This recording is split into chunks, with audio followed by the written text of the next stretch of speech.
Yang jadi masalah, ada orang minta yang lain dikabulkan, dia tidak. Ini masalahnya. Dan ternyata bukan Allah nggak ngabulkan, bukan. Ketika Allah akan berikan, tidak tembus pada dirinya. Nih lihat. Ini apa? Jangan katakan wallahu alam, gelas ya. Baik. Di atasnya ada apa? Tutup. Saya buka tutupnya. Perhatikan baik-baik. Ini apa? Spidol. Kalau saya masukkan ke dalam gelas, bisa? Masuk? Masuk. Lihat baik-baik. Sekarang saya tutup dengan ini. Masih bisa masuk? Tidak. Perhatikan baik-baik. Sulit. Saya ganti kemudian, bisa dengan yang ini. Lebih halus. Saya tutup begini. Masih bisa masuk? Sulit.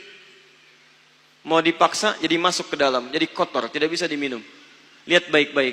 Terkadang ketika Allah dengan sifat sayangnya ingin mengabulkan permohonan hambanya, bukan doa tidak dikabulkan, tapi permohonan ini tidak sampai pada dirinya karena ada sekat yang menutup.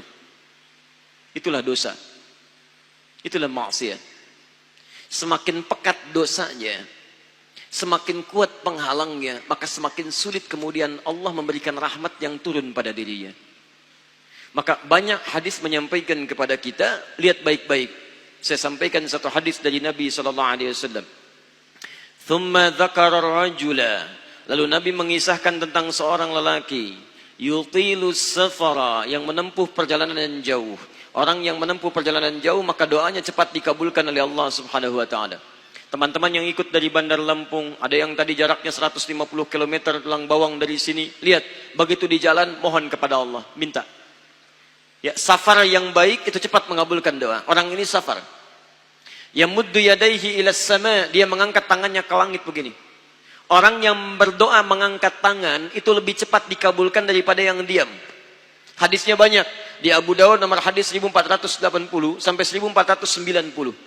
Awas, innallaha hayyun karimun. Allah itu maha pemalu dan maha mulia, dan akan merasa malu kalau meninggalkan hamba yang mengangkat tangan, menurunkan tangannya dalam keadaan hampa. Maksudnya, orang yang mengangkat tangan akan lebih cepat dikabulkan doanya dibandingkan yang diam. 3. Fayaqulu ya Rabb, ya Rabb. Maka dia berkata, ya Rabb, ya Rabb. Memohon dengan al-asma'ul husna. Sifat rububiyah Allah. Yang kalau dimintakan dikabulkan. Ya Rabb, ya Rabb. Quran surah ke-17. Ayat 110 sampai 111. Paling kanan di pertengahan. Lihat baik-baik.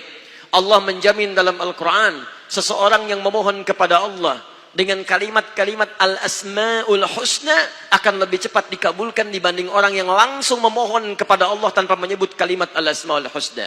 Qulid'ullaha awid'ur rahman ayyamma tada'u falahul asma'ul husna. Kalau Anda punya masalah, sebut nama Allah. Bukan mengeluh. Atau sebut namanya ya Rahman.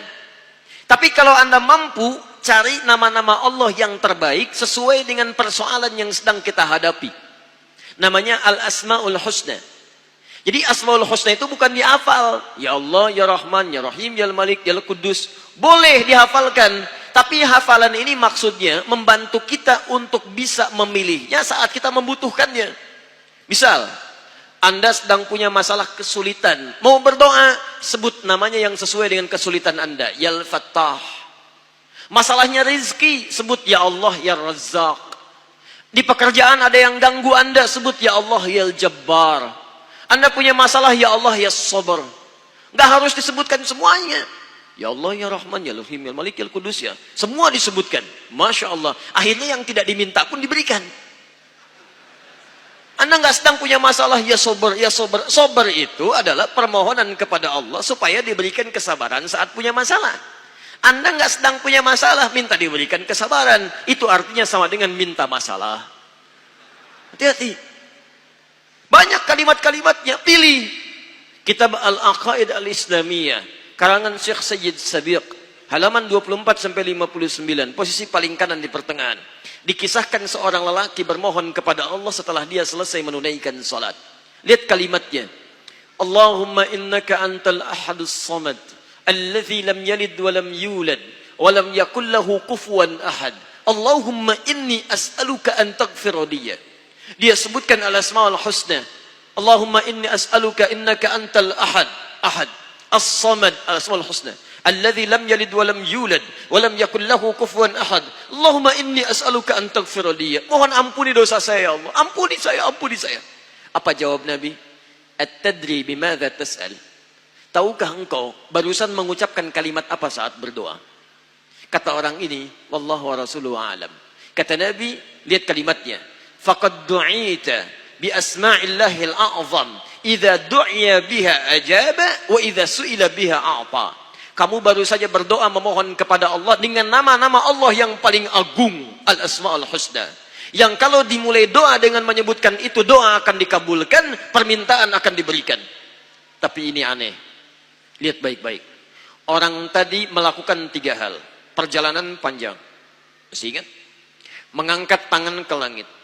Membuka dengan al-asma'ul husna. 3-tiganya dikerjakan. Seharusnya doa dia 6 kali lebih cepat dikabulkan oleh Allah dibandingkan doa orang biasa. Tapi apa kata Nabi? Lihat baik-baik. Anna yustajabu lidzalik. Anna yustajabu lidzalik. Mustahil doanya bisa dijawab. Mustahil doanya bisa dijawab. Sifat doa dimohonkan, dikabulkan. Tapi yang ini kata Nabi, anna yustajabu lidzalik. Mustahil doanya bisa dijawab. Kenapa? Enggak tembus. Famat'amu haramun, karena makanannya haram. Ketika Anda memakan yang haram, maka makanan jadi sekat dalam diri Anda, menjadi penghalang doa itu sampai kepada diri Anda. Tuh. Mashrabu haramun, minumannya haram, lebih tebal lagi. Malbasu haramun, pakaiannya haram, lebih tebal lagi. Sulit. Wa ghudhiya biharamin, dan perangkat hidupnya haram, lebih sulit lagi. Enggak tembus-tembus. Yang paling celaka dibawa yang haram ke rumah, dimasak kemudian oleh ibunya, dibagikan kepada anak-anaknya, muncul haram di keluarga, maka sulit turun rahmat ke dalam keluarga itu. Makanya kalau sudah maksiat terjadi, maka mohon maaf, rahmat sulit diturunkan, hidayah sulit masuk dalam diri seseorang. Maaf, ini yang haram, beredar dengan darah, masuk ke dalam telinga. Quran kemudian muncul surah ke-6 ayat 25. Wa fi adhanihim waqra, di telinganya akan ada sumbatan. Bukan gak bisa dengar, yang lain kedengaran. Cuman ketika diminta yang baik-baik, gak tembus dalam telinganya. Konser musik di GBK, di Jakarta, Masya Allah, dari Lampung, kedengaran. Masjid yang jaraknya 5 meter dari rumah, tak nyampe. Ini rumah dia, ini masjid, mikrofon masjid ke rumahnya begini nih. Sepeda ada, motor ada, mobil ada, kendaraan ada. Allahu Akbar. Hayya 'alas shalah. Gak dengar. Qomat, gak dengar. Konser musik yang jaraknya cukup jauh, Masya Allah, sebelum artisnya datang, tiketnya udah habis. Masjid kurang apa lagi? Soundnya jelas, panggilannya bagus, ustadznya datang sendiri, nerangkan sendiri, nulis sendiri, kadang-kadang ngapus sendiri, live juga. Kemudian ada snacknya, aquanya ada, semua kelengkapannya ada. Dengan semua itu belum menyentuh Anda terpanggil untuk datang, coba cek, maksiat apa yang sudah Anda kerjakan?